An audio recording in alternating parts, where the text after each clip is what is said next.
River.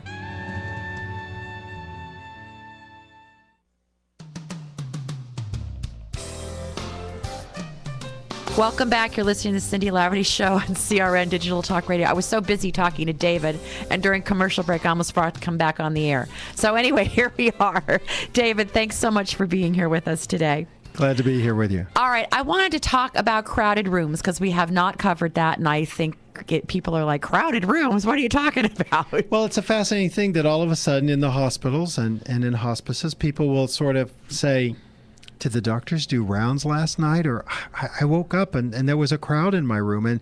And the word they would use over and over again is crowd. Crowd. Like standing room only Standing crowd. room only crowd. And we were trying to figure that out for the longest time. And it appears, I can remember one professor who was being asked about this, and he said, I can sort of, notice that in the crowd, my parents were there, and my wife who had died, and I had a brother who had died were there, but I didn't know who all the other people were.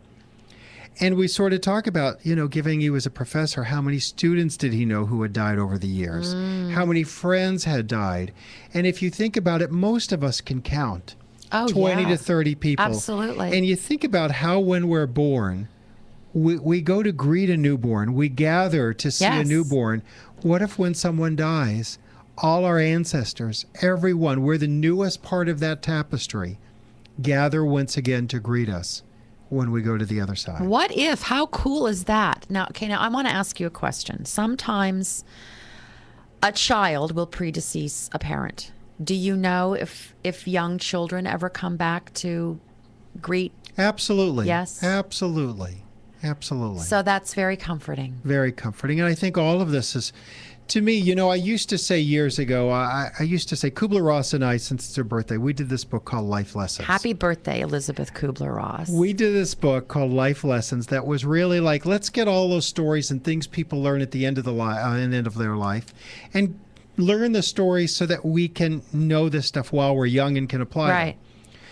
So I think about that whole concept, and I remember from that book coming away going, I really have to live my life as if today might be the last day of my life. Yes. And I try to do that. If this is my last interview, let me go deeper with you. Let me make this richer. Let me connect more.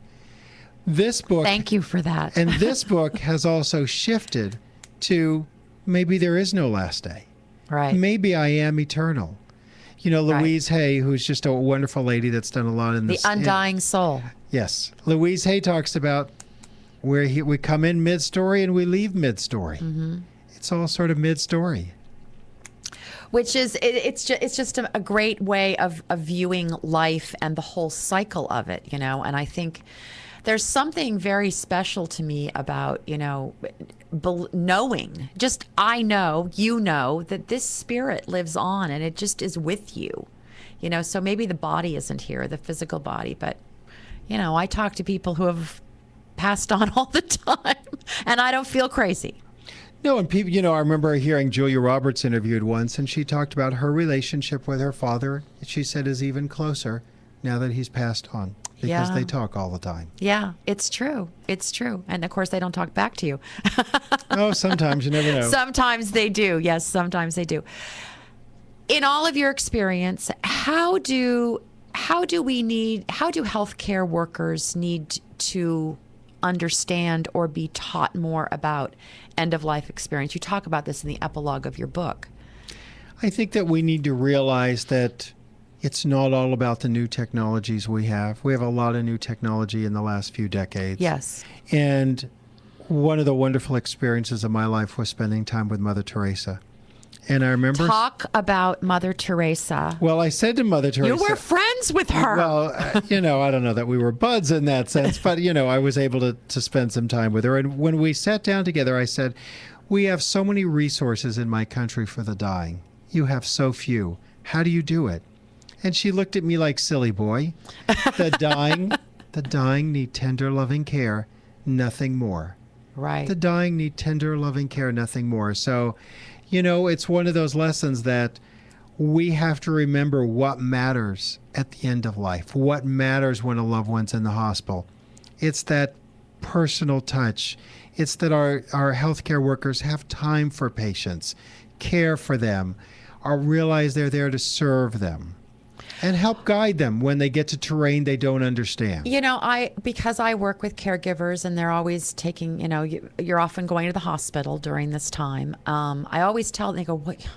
Can't believe we're going to the hospital again. What can I do? I go, bring pillows, bring photos, bring favorite blankets. Make that room as comfortable and cozy, and don't worry about the rest of it. And don't worry about what to say. Right. Your presence is all you need. Yes. All you need. There's nothing to do. You just be. Sometimes just holding someone's hand and saying, I love you. I mean, we forget to hold someone's hand when they're ill. We forget to hold someone's hand at the end of their life. We treat them like they have some kind of, a contagious disease. And of course that happens, but it's not the norm. So I think we forget that the power of touch for people is just huge. Absolutely. And there's something about, we were so caressed and so touched, and life was tender for many of us when we were a child. Yes. We forget that that's sort of what it's time for again at the end of life. Well, we all need to be touched and held. And I think so often families try to manage the environment and the needs of the dying. And I think that's a mistake. Do you agree? Absolutely. I think we try to control things, and it's a situation that's out of our control. I think we try to sometimes find optimism when it's really time to ride the horse in the direction it's going and just make our loved one comfortable. And I think you can be optimistic in trying to do that. I got to take a quick break, David. We'll be right back.